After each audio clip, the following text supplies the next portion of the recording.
kau manga he whakatapua te pamihen tangata ia te au.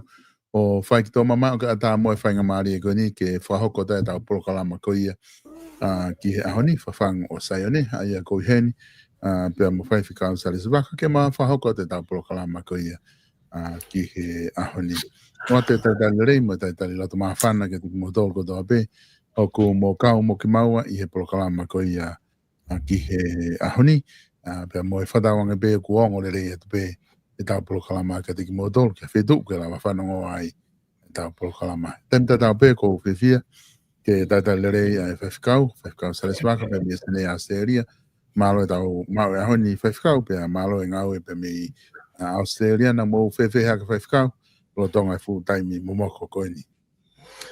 Ia, malo vita solo ai mau whainga maari e pe ko whawhetai lahi ki o tua mafi, o tua koe tamai, alo, mohono lau maari e mga tuunga he tā usia lelei ai pong koini. Solo ko e ho mau feitu uni o ku o kai ke toi holo ai momoko, unu pe ai momoko ke ia o ke ki he tikili noa, ku e mau pouri, ku mau osi au pe ki e fitu ko e ono. Pea koe ne ki makape hake pela pea to ki unu hake ke hongo fulu ta au o ta nima. Ka koe hono moni o fumo moko au pito ai feitu uni e solo. Pea tau whawhetai pe koe hui tau maia o kua tau tolu ka koe o tua mafi koe ai whariunga o pure ki natula. Koe family o sai pe ai family pea koe tuku koe i he taimini o ku i kai ke toi ai ha update mai i he taimini koe mau ki whakaongo. Whai mea pe mahina mai he taimini ko hu mai ai kautaha langa o whapapau i ke o mai e nau asesi ki he mahu inga whakakatoa o e mau pea koe ne omi ko ia e tuku mai a ki a mautolu e family pea ka pau o ku fair enough o ku alewa ai opsine whai ki ai ko e nau hoko atu ai langa e he kautaha ko ia insiwa pea ka pau o unfair ai tawhaaki ko e nau tala whakamahuinga pea koe mea lewa ku hoko te nau toi tuku mai e taimi ke e kumi mai e mau build up o a mautolu ko hi ke max ke makai max e nau whakamahuinga mo i whakamahuinga ko a mautolu. Aia koe mautu katoa mautolu ko ni i ta whaapia a insiwa ka ku ostokoto whoke a teu hopo ia pe mo i ka ancholo ka kui ka kia hana whelawei ko no ngahe koe magatu ngai hopo ia i he vai malohi na wanga ka ofi vai pia me lolo fonua lo tonga na ngau e na to he kanuhala na tolo opoloka ia lalo kana tuang mai vai i he funga surface ko e funga o soil e kere pe ko mele ma ku hoko fu malohi ana ko ia tata mai pia ta ia abiligi o holo mai o tau o makape ai ko o ama ko ai fare ai ka de tu ia ko taimini o mau he foi opsine ua kansolo ki a mo e naulanga te mo e insiwa ki he mau ko o fare ka ko tu e taimini o si o mai na o ses na to tu mai be na to luia i he me ko foi price ta tau pe solo ai ko na mautari ko o fai ake foi repair he tau gozi ko ia be ia na to tu mai na to luai ai na to tu mai be na to luia foi price ko ia i he fitu mano tupu ka ko hi o ka ke mautari ka hi ka ku mau i lewa e mau build up for o ke hu mai a mahalo ko pon meni e taua i ha hon ko pego pompongi ai ke hawa na ko ia o mai e le mahu inga pia si o lewa he o mahu inga e ua ko fe mahu inga ko o mama fataha ko ia te mahanga piki ko o whakahua ke injiwa pia ko tu ia ko a family le leibe ko uhi ko kamata foki ai te tu ko whanau ki ako pia ko whatongia tu umau pe ia i he aho solo malo pito mo le leibe family ka fofokia Malo pito fai fikau pa fia be mahino o set pe taime ku laka pe gimo nga hinga we fa hoko pe mo nga hitari ku o mai ko e tunga foki me tonga he dainimi o ku mahino pe ko e nga hinga we me tonga ku fa hoko e ka taki ho tau pureanga ngai ko e fare area kuna lo tonga malo lo weekend ko hinga ka ave patsedi ki komiti paanga ke nau wakai fra uliriki patsedi fra lukfua ki mo ke nau foki mai I he monite wi ka hau o hoko atu ai tālanga he tau patsedi ko e taha foke tō wholofola ne a fio na ne I he whakaawa ko ne whare area na ne tō wholofola I he konga ki mui ne tō wholofola na ne pehe ko e ngahi liu whakatemo ka lati ko e na I whakahoko o ku kei whie mau pe ke whai ha ngā ue ki ai ka e whakate whito pe I he ngahi mea whakapaanga ngahi business tawhaki wha ekonomika ko ngā ke te ki whakalere I tawhaki ko ia ko ngā ke tuuko ku ai whanua ko e patset ke tauni na o mai ko ni e patseti he pureanga o ku whakalahi I pureanga ai over he tolu no miliona ke ave paanga ko ia ke tokoni ki he ngahi business I tau tahai tonga I he tawhaaki ko ni o ku whai ki ai to wholofola pe ku hangare he pureanga ko ni o kamatarewa ke I he patseti ko ni ke whai nau ngā ue ki ai ke whinga ke solo vai ngahi mea koe o ku whai ki ai ho hapa me he tui koe o he whanua ka kono mo o ni whoki whai whikau ko tau ko toa pe ia me he tau e ni a whihanga fulu ko ta whanonga ai ko konga lahi taha ia tau patseti o whawhalala e ki muri ke ngahi takora ngahi ngahi pure anga ngahi panke I muri pia kawai ma konga lahi ia o whawhalala e ke ki tau tolu koe ka kaitonga no whamuri I tau tāpaanga ko ki tō ngā kulawa ke totongia e konga lahi e patseti ko ki paanga ko mau ia I tonga me yofi pehe vai ua o e mahu inga whakalukfua o ha patseti ange ko e tauni me hiwangi au valua miliona pe ai lahi ko e tau patseti ko e tauni ka ku whehu ia doke ke haha o wakai ke tuunga ko ia hange o ku na e ai pe ia ke pehe ai e ka pau e whaiwhikau na tau nofo ko toa me tonga o ke lope te tau kei hao ko toa ai ka kai tonga ko wholau ki muri tau kei hao ko toa I tonga pe I kai ka ku hange na ai pe ke pehe angai whotu tu me ta taki ku whai ke wholau a te konga lahi e whonua ia nofo muri ka nofo pe ki toe ngai tonga pe a lawarewa o tokoni mai ai ka kai me muri o ave ki tonga ke tau tuunga whapaanga he ka pau na I kai ngai tokoni pehe koe ke ilo pe ke whewhe pe ke lawa lere pure anga pe I kai koe haho o wakai ke ai whaiwhikau ia malo pito solo pia koe taha iha mea mahuinga au pito ku hange ko ia ko whamanatu ai tō wholofola a ene afio. Ka ke hanga lewa e solo o whakatokanga I me hendi ai mahuinga o mea na ta whaalawei ki mua he tangai programa ki mua o kui kai whepake politika remo I lotu. Koe. He koe taha ia mea au kunde whehala ki lahi ai whakotu o hapure anga o ka pau o kunauhanga whakatahai o ngo vee teka koe niki a tawhaaki pēta. Koe. Koe mo ui solo o tautomu a kamata ta tolu ia he materie I mamani. Koe.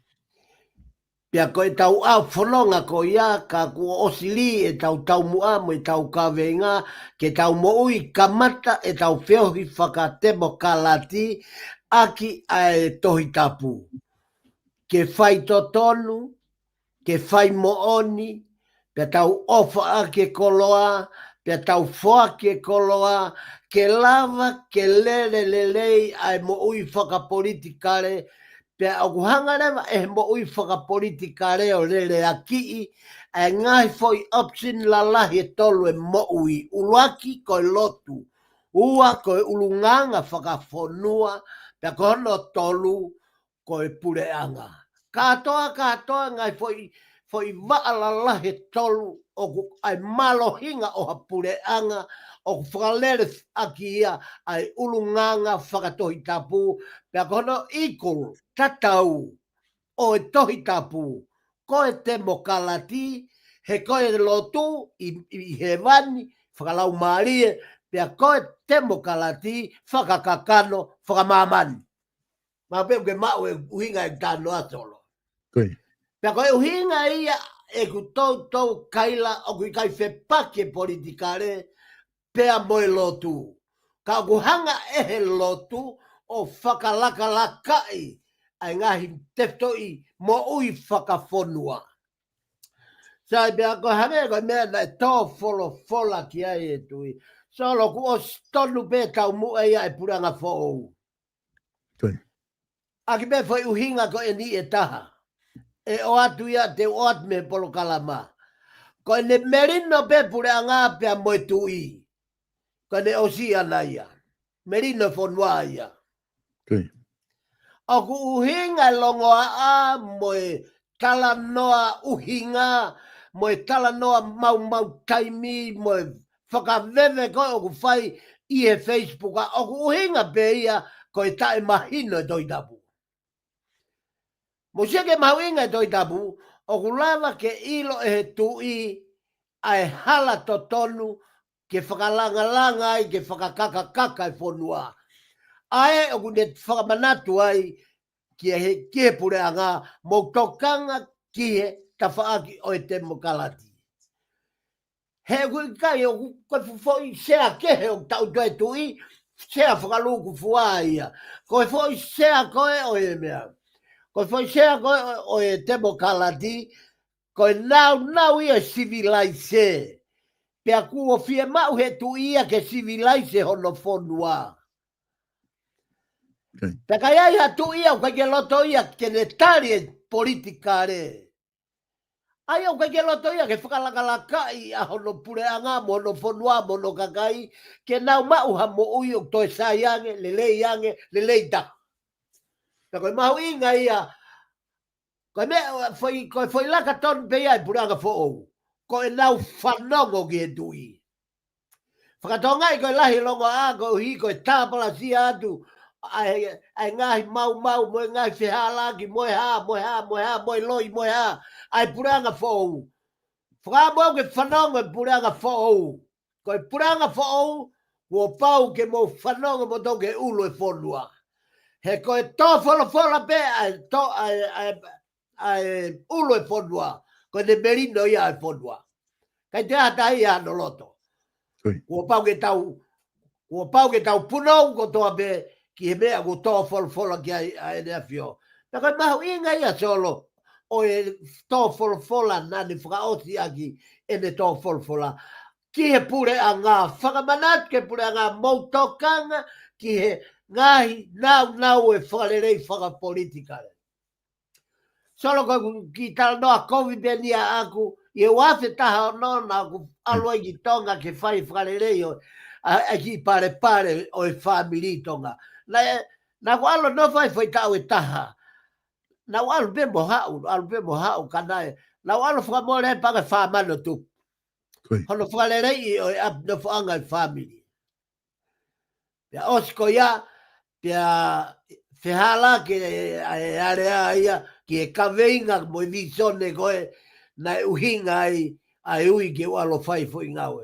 Kai ke o kai ko uhinga tano aku ki ka pau o kupehe, o whetuku pehe e whanau tonga ia, a lau mano mo lau kiluki tonga. Koe futo koni lahi au bito ia, pe au whakawhola pe ia tolo. He kai ke tau lava tau tolu ia hai, pe lokai, hapureanga. O whakamahino e temo kalati, ai mahu inga o e whonua mo hapureanga, o ko tau natu la ke tau vilo takai mamani. Ke tau vilo takai i mamani. He koe tau vilo koi mamani ai tangata, o ku vilo ai pe mo ekonomika. He koe uhinga pe na ngahi ai paanga ke pepa, pe ngahi e paanga maka ke fō poto. Ko hi ke lava e panga pepa o viringia ke pureanga ko toa pe. Pea lava e panga maka o tō pe o teka o kui kai tau fia mia pureanga. O pehe ai foi tō fola ai tamatui o le whama mawhai te mokaladi ai whai ake whalerei ko hono i ngā he koe whakalakalaka ko hono pureanga hono kakai mo nau lele yange nau mo ui e whakate whito ia me he te mokaladi heu tau nofo i maman. Koe taim koe te tau holoa mo tua hange kon ko mautolu kai mene ke mau tala noa i pe ma toho mau ngai hala koni ai no ku fiu ngai ke whakatomalai. Ka koe hui koe tau tangata moi whanau mahuinga o bito honau tau loloi mamani i he moi materi e fia mao bito ke whakalaka i nau toluia ki he moi a whakatemo kalati. Koe anga bea e kusia aku e solo ki he tōwhol whola nai whai he tamatui. Malo pito whaiwhikau pe koutu mahino le rei a pito ai whatala noa ku ke o mai. Tatau te whito ki he kawinga ini o ku lahi hono talanga i he ahoni. Ai hohaa ni ihe o pehe to kua koe o mai koe ke tau whangongo ke tui, ko tau talanoni he kau taki pureanga, kau politikare. Kono awe koe kau taki ke na whangongo ke tui o ku tau te whoki holo mui to kua tau toria ki mui ki taimi koe ka kua oswhai hoke liriu me hafua ngai uhinga ko ia. Ka pau, ka whatau ngai pe whoki ia, e he kakai e whanua koe pureanga, koe tahaya palaparema pureanga na toku malolo atu, koe mahino na kaki na ulawa whinga aki. Pea mo tui, pea ko tui e hoko atu ka ai ha pureanga e aha no kautaki kai ke fi whanongo mo fi e ofi ke tala noa mo tui ke ngahi ngāwe o whai e he whanua whakapolitikare. Ko tui ka pureanga ko ia hange koe whamatala ke whai whaiwhikau. E kai ke tuuloa pureanga e ko ia hange ko nina tau mamata ke i he pureanga ko o si. Na pehe pe e whaiwhikau e ngahi pureanga whakatu ia i he wholofola na e paupe ke nau whangongo pehe ke tu. Koe whonga pe ku ngawe aki, koe pureanga pe koe ke whangongo ke tu i me o tuak, na e kua pau ke whakauha pureanga koe i ngahi pureanga koe he wholofola. Io solo koe tā whamoni tau potu pe koe hui koe pani ko saula ke hoko koe tui. Mana tui solo na e kamata mai e pureanga i he wholofola na e kamata mai pe ia pea me ia Mosese onde mo elone na nahanga tataki ai fu tokolahi kotoa e kau hepelu. Pea nau hao ai o hao mai ki he tuunga na e huma ai a siwa o ne whetongi a Mosese. Kei lera peia he te mokalati ko ia e pureanga whakatoi tabu. Huma i lewa e kau whakamau. Ospea siwa huma i kau whakamau o purei mo whakalere a Isileri. Pea koe ospea e kau whakamau mana tui na e launga e kakai Isileri. O nau fia tatau na tomo nau ngai whanua kau ngā api, fia mai na toha nau tui. Hege aki ani solo. Koe taim ko toa bena e wholofola ia Sihova o wholofola aki a afi. Mana wahe au pito peka o Isleria ho nau otua. I e whahinga levolo mo e whahinga tuunga na ia e whanua, ko Mosese pe taha na e whafonga nana fe hangai mo e otua. Ka ku mai o tua ia i kia Mosese ku mai a sai. Whakatonga i en solo. Nau launga rewa nau tolu ia kia kumi hako, fia mau pe nau tolu hanau tui. Sai, koe harewa e tari a toi tapu. Talange e he o tua sai, koe na ko nau ria ki au, ko nau o tua. Ka kua nau fia mau e nau tolu hanau tui. Sai, alu o pani kina hatui mo Isileri. Ka ke whakatonga e foi whakamui manoa. Alu o pani hatui ma Isileri. Ko hike ne tataki ai whanua. Ka kua pau ke whakaongongo e tui ko iaki au ko au Sihova. Whatonga i solo. Koi. Ko e uhinga ia o ko pehe atu ai I he polo kalamani. Ko e fufoi mau hala ta e ako mooni. Kala siono tu olahi solo. O ka pau te tau pehe ke tukuange tu I ka tau alu ke pure ai kakai. Aki en. Whakatongai. Na te whakatahe o tua alu o pani hatui. Pea koe tui ko iaku pau ke whakaongongo ia kau. Ko e uhinga ia e whātou rea palofita, mohono tui mohono palofita. Tui mohono palofita. He koe palofita, koe whakafofonga ia e o tua. Koe tui, koe whakafofonga ia e whonua mo e kakai. Pea koe ngau e kotoa pea e tui, kua pau ke tala ke palofita, pea kua pau ke whakahahe palofita ke he o tua, pea toki pe mai he o tua he de whakamau tuku. Io whai ia, I kai tuku ia. Me mahino solo koe toi tabu, Koi. O kui kai. Koe uhinga o e pure ai kakai, ki he kakai ma ai kakai. Koe foi to Katerine whakawe site ia. Koe uhinga ia ko whātou lea ai solo. Ko isi leri motonga. Ma kehe ia I mamani. Koe pure anga whakatui. Pea pure pe o tua ki hono kakai. O kai ke toe, he koe pure kai o tua ku hifo ia tupo wono. Koe uhinga I kai ke tau lava te ke ia tupo wono. He koe I misia o tua solo. Koi. Ko reange kau lotu me kau malanga me kau whaipe kau meitonga. Hei kai ke tau lava te ke ia tupo wono meihe temo kalati. Moe whonua. Moe whahinga pure. Whakatui. Ake uhinga koe ni. He koe tau te kei bea tupo wano ke tau whaki. Koe ne mawahi e o tua mea me whonua. Pea koe mea ia solo kou kore atu. Tau temo kalati. Pea tau pure anga whakatui. Ka hana uhinga ke lelelelei. Ai pure anga whakatui. Koe I misi ia tonga mo isleri. Koe pure e o tua kono kakai. Pea koe pure ko ia e kei fau pe ia he temo kalati. Pea e toki whakaos whakamau toku e temo kalati. Ki he tui, pea tui ki he o tua. Pea koe mea ia kui koe lere mama. Lere he mama, pea moe lere he lotokolo. Malo. Malo pito whaikau ko tui kumahino pito whakau ko ke o mai I haoni. Koe konga ua ta polokalama ko tui te ta hoko atu ke konga hono ua.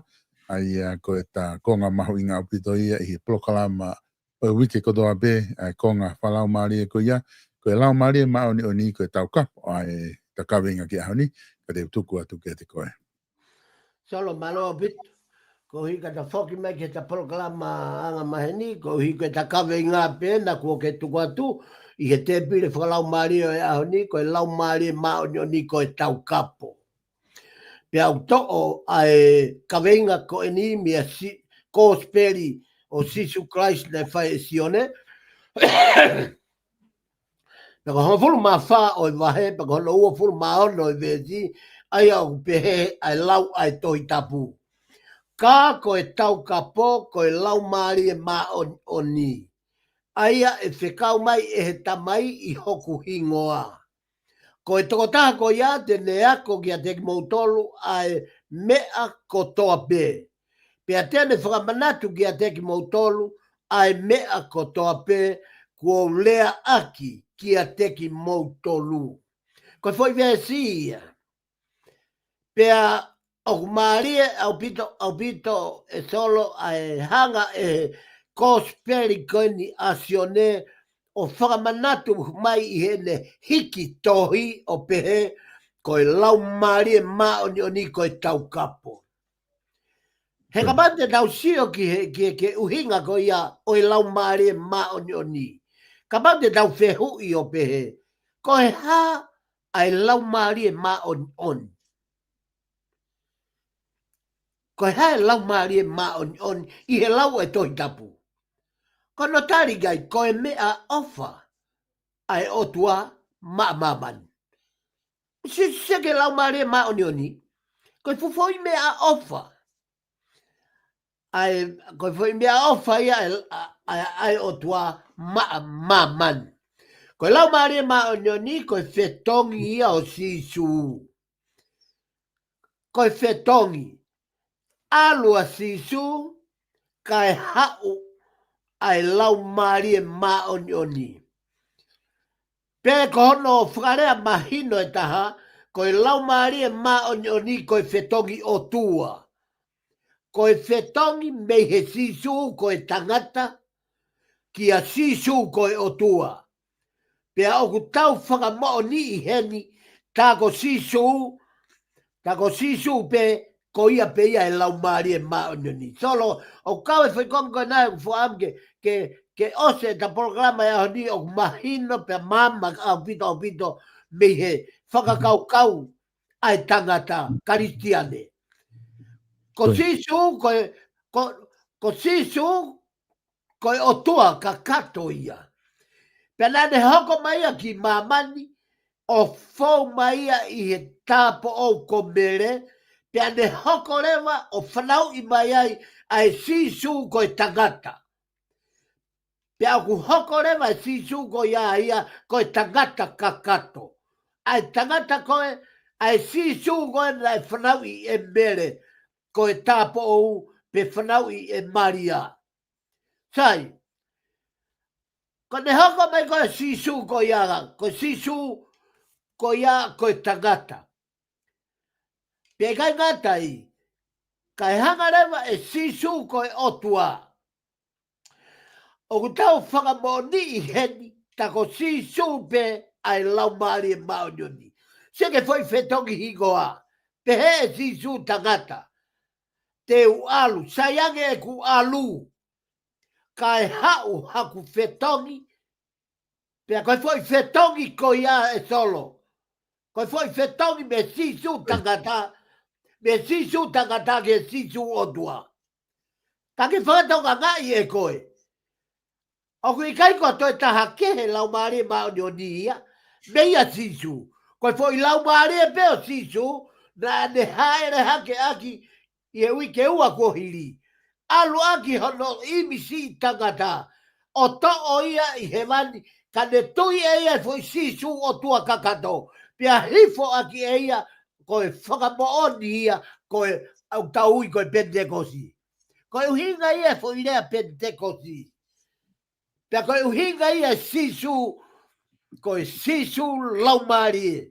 Aia koe foi mea ia ko whaatou tala noa ai, he mahu inga foi fetongi. Koe aluatua sisu tangata, kai haua sisu o tua. Pia koe haua sisu o tua, kaipe maia, I e foi rea koe tau kapo. Hau e foi sisu, ko sisu pe koe nai kakano. Ko ia pe ia. Pia hau e foi sisu ia ko ia, o hau ia koe tau kapo. Koe sisu ko ia ko kaweinga ia ne hau, ki mama ni koe tau kapo. Aia koe ne hau tau kapo I koe moau.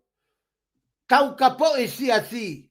Tau kapo I e tui, tau kapo I e pure anga, tau kapo I ai toko taha kotoa pe, o kui ai e ne totonu ki e pure anga o e otua. Na tāko sisu pe, na e haere hake ki he langi, o tuku a hono sino I tangata I ai. Kai liliu ki hono sino I otua. Koe lau maari e maonioni. He koe mafi ia solo. O kune malama a e tae malama. Koe foi mafi. Koe foi paoa, koe foi iwi. O e mafi o I liliu. Liliu tangata, liliu o tua.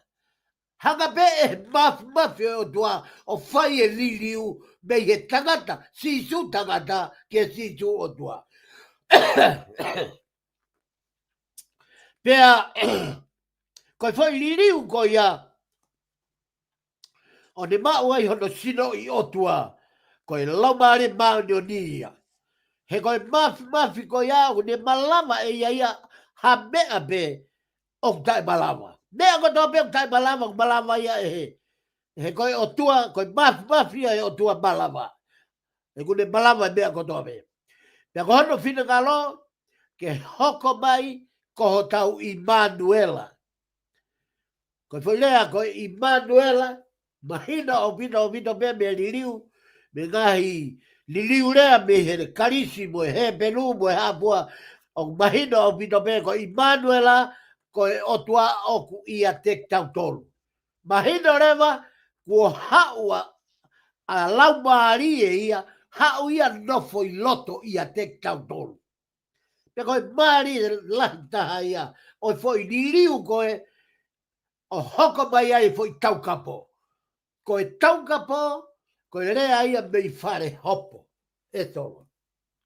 Koe whainga, koe taukapo, koe pau ke iai e toko taha o tuu ho to tawha aki o e whakailoa. Ke nehanga o taukapo I kita me he ete hia.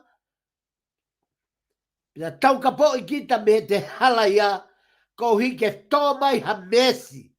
Moha alo ofa me whamau. Ko e uhinga ia o e tuunga tau kapo o sisu. He nai os mahino pe tangata ia, na tau tupu tau tolu me he tau tupu anga, na tau tupu anga hala peki tau tolu. O whaka te fito, me he hinga a e tau ulaki ongo matua. A iwi mo atama. Pea whaka te fito me he pea me he hinga ai ulaki tangata, ulaki atama. Maka tuunga ai hoko mai atama noa ko sisu kalaisi. Pea koe ne hoko mai ana, hoko mai ke hau o to'o ho tau sino I tangata anga hala. Ka tau tui e teunga I misi koe tangata whakalau maari. Pea hoko rewa ki tau tolu koe whanau. Pea ko tau hao anga ia ke, ko tau hao anga ia ke pure anga o tua. Koe foi tau kapo nai whai e sisu kalaisi. Mana tui fok solo koe tuu koe ai o tua pea moe whahinga e tangata kua pau ke tau whaua ta tohe whakamau ai o tua. I kai koia. Koe ke toi kehe, moe tau ngahi mau lao I he whanua moe pure anga. Pea kua pau rewa ke tau tuu I he ao e whakamau ke whai ho tau whakamaua. Pe ki tau tolu. Whahinga e tangata. Ka koe mea koe o monu I ai tangata. He nane to mua o mai be ia e ne keresi mo e ne ofa ki mua o te ki ai ke hapaia te tauangahala. Maria o pita hanga sisu o mai e foi taukapo. Uhinga ia sisu koe taukapo. Koe uhinga taukapo koe lau mari ma oni. He koe foi huafa koe ni e tolu ai sisu koe huhui o e anghala e tangata. Pe kai ngatai, ka koe hoko mai e lau maari e ma oni, koe whetongi o tua o sisu, ke hau ia, he na kai lava sisu o huki loto ke sinoi tangata, kana e lava rewa he sisu lau maari e, ke huki loto ki he tangata o whai tutu oni, pe a pure he tangata, ai o mahuinga ai, ke tau koe whamau to tonu I he tangata kono konsenisi. Pake whakatoka ngai mahu ingai mo I whakonsenisi solo. O ku aonga konsenisi ke whakaongonga karistianegi ai. Whakatoka ngai e palo polema o e lotu he ahoni. Ko e mate honau konsenisi solo taki tu he whamenat mahe lau mareka te au ke to'o mai e whoilea a Chris Pohiva. Na e whai ai longa alahi I he Facebooka. Koe pehe e akilisi ke to'o ai lao o tuku ke tawha aki. O kuia I taimi. Koe whoilea ko ia koe kakai ko toa pena nau whakanga ia akilisi koe kautai mahino whakalau maari. Kakapau na nau mahino I whakalau maari ai uhinga e tangata e ki. Na uhinga e tangata e ki o kuia e taimi. E ta e aonga e lao he ngau e he keresi. Hei kai te ke lava tau he lao, pe hei kai te ke toi lava mou I he keresi. Pe peherewa e akilisi. Sai, O kuia I e taimi ki tuku whakatafaaki. Aina ne ngau ake foi lea koe ki tuku whakatafaaki. Ai lao. Koe uhinga a akilisi. He kulea mai. Ho konsenisi. He mea moni, mo mea tonu. Pea koe taimi ko ia. Tuku whakatafaaki lao. Ka ke whanongo ko konsenisi. Ka erea mai e ho konsenisi e moni. Ka uhinga ia tangataiki. Ka kuhanga e ka tokolahi a whakauhingai. E nau tō luia koe pehe a kiris ke tuku. Tō e konis tu tone mo e lao tuku. Koe uhinga e tangata i ki ane ko o atu. Koe tala whakalau maari e ia. Koe mooni ia. Pe koe a usia ia e mahino me doi tapu. O kia i e taimi e tae aonga e lao. Ka ke ngau e nata lere mahe lao tolo. Pe nata osi hanga o vete a e mahu inga o e tari o sisu. He koe tari pe o sisu. Pe a kuhanga rema e sisu ia whakakakato e kupu I lao ko doa pe. Ke sike he maari e koe. Ai mahu inga ke tari tomua tari a sisu ki loto ke moui. He koe ne moui pe a sisu o to loto. Ku tala mai ho to konsensi hala e tukuia. Tonu e whaia. Mea kotoa pe. He fufo I lao ko ia whakatiu. Wano ke au ho fulmadolu. O si hanga e sisu o whakatonu tonu e mea kotoa pe. Kai ke, ka hinga whake kulave ki ai, I he mahu inga ko ia o e lau maari e maunani. Whatonga e tale sone haoni e lau maari e maunani. Ko e lau maari e maunani ko e whetongi o sisu.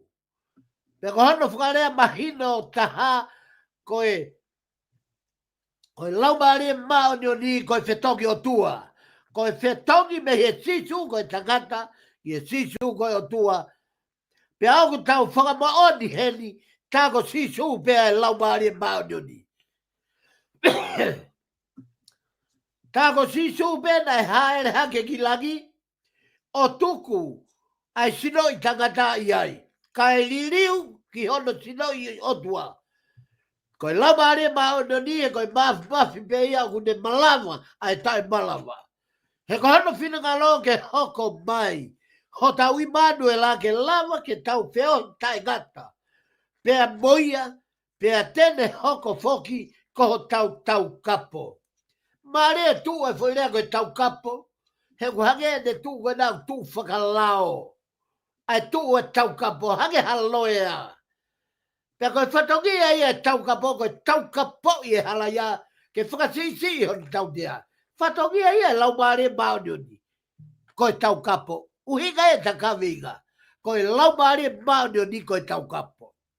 Ko e na whakamatala I mahino au pito pito. Ko e lau maari e maunio ni ko whekau mai a e o tua. Ko e ne mea ofa ma e whaahinga o e tangata.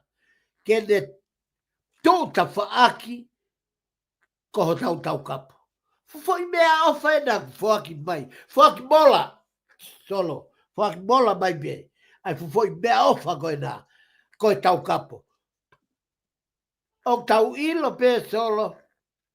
Ka tau ka whai hakia. Pea tāti kite ki tau tolu ke tau teu ke ogu. Whai ha tau whakamatala I whare hopo. Ko tau unu at peke haloea. Wage au ni manoa pe he foi hou e taha. Pea whai ai peto togia alo au ke lau afi. Ko e tū koe na me moe pore na whai e sisu. Ke ne hoko ko ha tau kapo mai ma au moau. Whahinga e tangata. Ha taha mei mamani o ku ata. Ke tari a sisu. Ke hau o tū ko ha tau kapo. Pe ko ha whakafonga lao I o tafa aki. Ke ne hanga o tau kapo I koe me ho hanga hala. Ka ke lava ke whakasisi I ho tau dea. Pe ko o hao ki o mau ai pure agata e gata. Ko e lau maari e ia, ko whekau mai e o tua, ko e ne mea ofa mai whahinga e tangata, ke ne tōta whaaki, I ho tau tawhaaki o whai ho tau kapoi. Ko e whai lea tau kapo, ko ha toko taha o kune toko ni kita, I he taimi o e te whaingata ia. Taha e na whatongia ma mawha o e tangata tau kapo. Pe ko e toko taha tau kapo. Ae Nai hoko mai ai a sisu. Ai nai hoko mai ai whetongi o tua ko lau maari maonioni. Ko i hoko mai a lau maari maonioni ke tū o tau tawhaki. O toko ni ki tau tolu me ngai palo parema whaingata ia pe koe hape ha mea o ku tau kafo ai he mo uini mo e hala whanu ngani. Ko i hinga ia hoko mai a tau kapo. Ke hao o tū ta whaaki toko ni ho ta vai vai.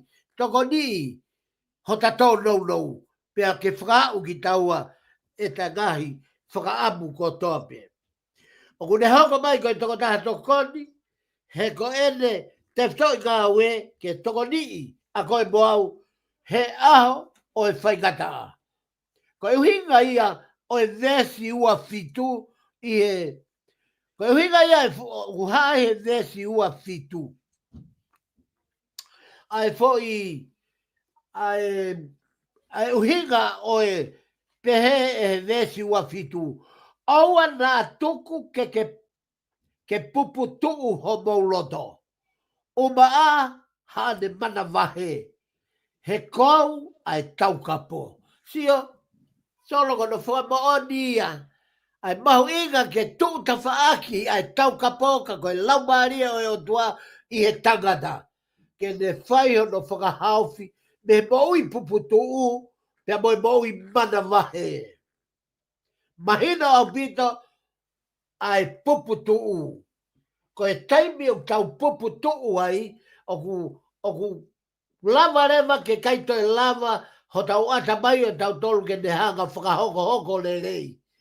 Ai mea koe o ku palani e ho tau ata mai. Ko e taimi o tau pupu tuu ai, pia o ku fihi tuu e mea ko toa hange ia fu.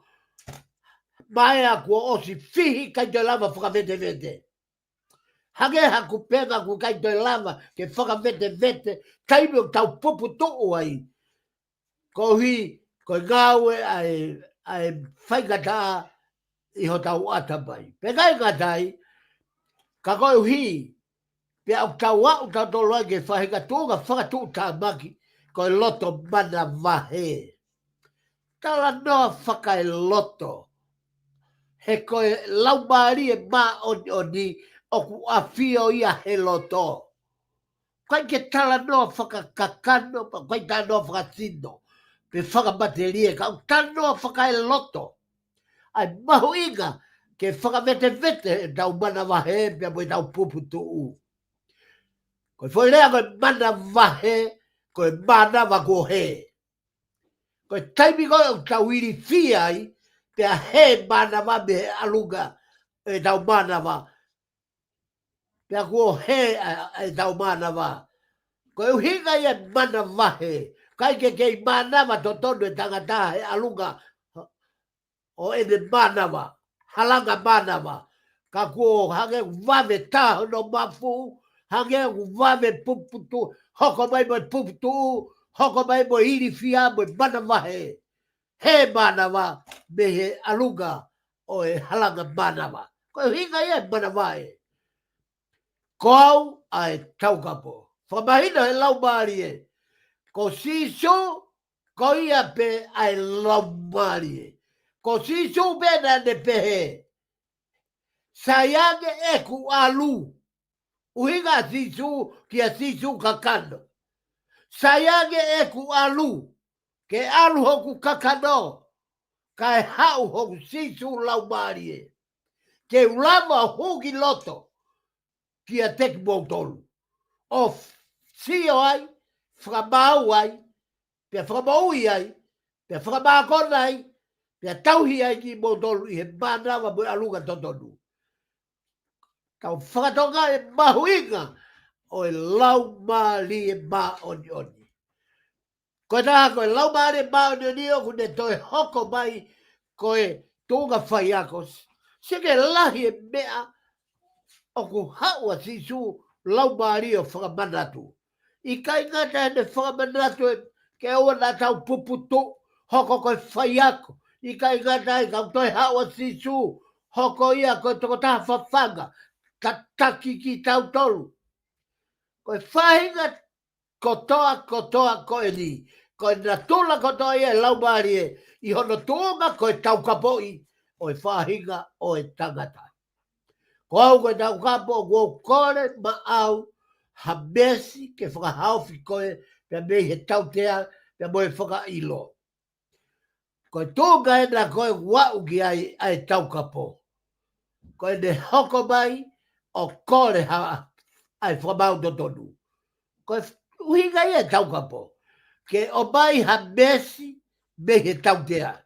Me whakamau. Ko hi ke whai ako tau whakahauwhi. Me ngai tau tea.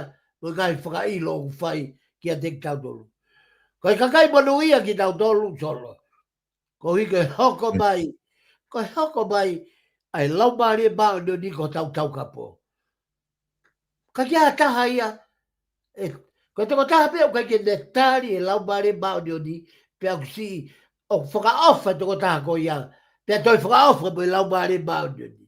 He koe ne tae tari e lau maari e mao ni. Pia ku alu rewa. Ma wahe rewa e lau maari e mao ni. Me te ko taha ko ia. Pia koe ne ma wahe. Kai toi aha me aia e motua ko ia e tonu. Mea kotoa, koe ne rea loi. Koe ne lotu, loi. Koe ne kawe, loi. Mea kotoa me une whai, loi. Kono wika koe ha, he kune os tuwange e ia. Ai mawhai o toko taha tau kapo. Ke hao tau kapo i ia. Pe hao o tu o toko ni, pe tu o tafa aki o whakahau fi ia. Me he ngai whai kataa o natula. O e moui. O mamani. Ko lau maare mao ni o kune toi hoko mai i he tūga whai ako. Ko e taha ia ka weinga toko taha tau kapo. Hoko mai me lau maare mao ni ko no tūga whai ako. O ne ako i ki tau tolu ke tau ilo. Asi su pia moe mahuinga o e ne hoko mai ko tau kapo. Mo whakalaloa. Tau kapo mo whakalaloa. Ko e hoko mai a sisu o whakalaloa i taua me tahala ia. Mo e tahia. Whakalaloa i taua. Whai hono whenga i ke ta tonu hia he ao o ene tamai. Ka e lava ke awa i mana pā ke ta hungi e pure anga o e otua. Whamiri manu ia ai whamiri nau whalala ke lau maari e maanioni. Whamiri manu ia o nau whalala ki a sisu mo ene taukapo. Pea koe whamiri manu ia nau tolu o nau whalala ki e taukapoi ki nau tolu e eiki ko sisu karaisi. Koe lau maare maonioni e taukapo o kune whakamooni mai ko sisu koe alo mooni ia o e otua. Taha ena whatongia o e lau maare maonioni. Koe ne hanga taukapoi o ne tuange mai ki a koe moau ai whakamooni mamooni. Ko sisu ko e alo mo dia o e otua. Ka pau nei kai ai taukapo. Ai lau maare maonioni. Ke ne hanga whakamooni ka tau tolu. Tā ko e alo mo oni o e otua a sisu. Ko e moui o tau lotu ki ai. Ko e otua o moui o tau lotu ki ai. Nā ne hoko mai ki mamani o ne pekia mo toi tuu. Pia mei he pekia. Pia mei he haere hake ki he mani. O ne omi a whetongi ko e lau maari maonioni. Ko e uhinga ia, o e mahuinga o sisu ko e alo mo oni o e otua. Ko hono uhinga, he ko e otua mo ui ia, pe kai gata he ne mo ui, ka kune toi lava foki, o no whakahai mai ia. E ne hono konga otua, i he ne pekia, pe ane toi tu. Whakamahino rewa e he ne ikuna e ne pekia, na e mate, pe toi moui, mahino rewa koe o tua mooni ia. Kai o tua, i mamani, kai toi hano ua, ka koe alo ko sisu kalaisi, koe alo mooni ia e o tua. He nane pekia, nane mate, pe toi moui, pe kai gatai, pa ka nane me mau e whaika maarie, ke haere haki he mani, kai omi mohono whetongi, koe lau maarie maoni. Lau maarie ia, ta moui ia e au ni tolo. Lau maare maonioni ko e tau kapo, o kune toe whakamanatu mai ka te tau tolu ko toa pē, ai ngahi lea ko toa pē nai whai e sisu i mamani. Mahuinga ia tau kapo o ne lau maare maonioni.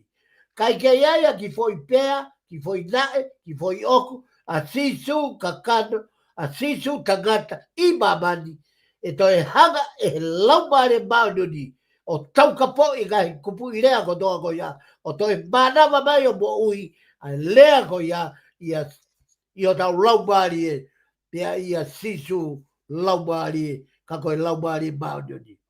Laumare maunoni, koe taukapo ko ia, o kune whamanatu mai, I he taimi o tau te wai ke whai a komi.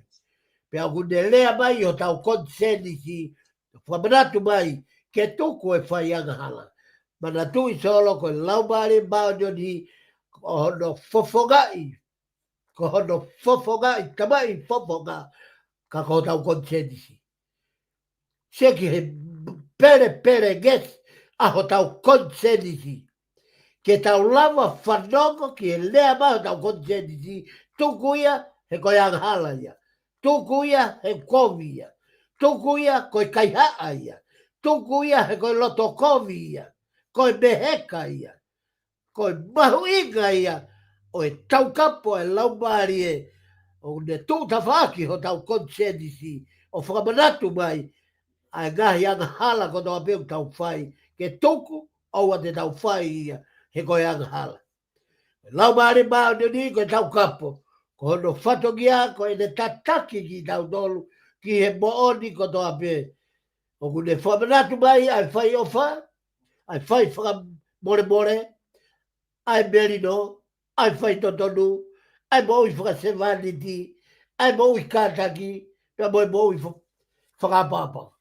Katoa e ngahi tāpua ki koe ni. O ngahi tāpua ki ko toa ia. O e mahu inga. O e laumari e maunioni. A e ne hoko mai he tuunga taukapo. O e huafa sisu. Na e whetongi mai ia e he laumari e maunioni. Ko hono uhinga ia o e huafa laumari e maunioni ko e taukapo. Pe ko e laumari o e mooni. Solo ke ngahi pot folfola ka ni te ulau ia tupe kono i ngā ke ni whakama opo e tapol klama I he aho ni. I he kaweinga ko ia ko e laumare maunioni ko e taukapo. Sione vai e wanoa vesi ua ua. Pea ihe ne lea pehena e hongi kia te ia kia te kinau tolo ne folfola mau laumare e maunionia. Tāpua ki au tau au sian. Ko ho mai e Sisu Christ a hono laumari e pe au tau mo ui ai I he fuga o e mamani. Sione vai ta hauno me ta tolu, ka o ka hoko mai e toko tā ko ia, ai laumari e o e mooni. Tene tataki ki mo tolu, ki he mooni hono kotoa. He tala hei tene lea ia te ia pe, ka I longa hame e tene whanongo ki ai, tene rea aki, pea tene whakahaki a tek mou tolu, ai ngahi mea au tu nuku mai. Sione vai ua vesi ua walu, pea e hoko, sioeri, vahe ua vesi ua walu. Pea e hoko, I he kuonga ki mui. Te urilingi hoku lau maari e ki e kakano mo ui kotoa me. Pea e whai palofisai e homo ngahi foha. Mo ngahi o fefine, ko e mātua o Moutolu, te nau whaamisi, ko e kautala vou o Moutolu, te nau matavisone, io na mo ho o mou kau tamai o iki, pea mo ho o mou kau nanga, te uriringi hoku lau maari e kia te nau tolu, I he kuonga koiale. Ngau e vai uak ves valu, ka te mo mau pe hamalohi, o ka hifo e lau maari maoni o niki a te mo tolu. Pea te mo hoko ko e kau whamoni, o I kai seu sare ma pe, ka I siutea katoa pea mo saberia io o au ke gata anga o mamani. Po tohi whakao si, tā puni ake tau polklama I he ao ni, ngau e vai ua ves wha, pea wha o whare, I a teknau tolu katoa ai lau maari e maoni o ni. Pea naa nau hanga o lea aki, ai ngahi lea kehe o whatatau ki hono whakalea I ki nau tolu e he lau maari e maoni o ni. ka venga o e te pire whakalau maari o e ahoni ko e lau maari mao ni ko e tau kapo ia ma au pia moau mo e whahinga o e tangata. Pia ko e tau kapo ko ia a e na hifo e lau maari mao ni i e loki i olunga o kui ai aho ko ia i he tohi tapu ko e aho o e Pentekosi. Uhinga o e aho o e Pentekosi ko e aho o e mau tāpuaki o e whahinga o e tangata. O e mahuinga ia o e resone ahoni pia ko ono potfolfola ena na e osi whahoko atu sone vai tā whavesu ano ka ko e taukapo ko e laumare maunioni aia e whikau mai e tamai i hoku hingoa. Ko e tō tā ko ia te ne ako ke te mōtolo e mea ko tō apē te ne whamanati e te mōtolo a e mea ko tō apē kua ulea aki ki a te mōtolo. Whamalo atu, malo pito mōtolo ko tō apē ku mō wawhea te pire whakalau maria i ahoni. Whatawangi ke mo e kires taulo fuu ai o tua ko e lau maria e ne hanga o afuhi aki ki mōtolo. Si whanau ko tō apē whakautua, o tōlu ki ai mo ngai whaikata ia whakai sino, soka e tota mālunga kansa e mahakmap, o hāpea whahinga mo ua, whahinga mahake mo ua i hotau whahinga e tangata. O whake tāpua ki mo tōlu ki lau fitu e mawhai e lau maari e ke te hanga vete ange ki mo tōlu me ngai whaikata ia. Solo ko ofat ka te koe pe mo polo kalama, ye media ko hi ko ma wa fa ko mari e ahoni pe o ko ofat ke tonga ko to pe tau toki pe tau gata he tau toki hoka i he wiki ka hoko mai tua e ki ofat. Malo pito whaifikau, whamalo atu he lava ko ia o e polokalama ahoni, whamalo atu e kainga, lava ke mō mui mai i he polokalamani, ka ku whawhia ki mō dole taimi tatau wiki ka hau, ka mō mea. Malo sola.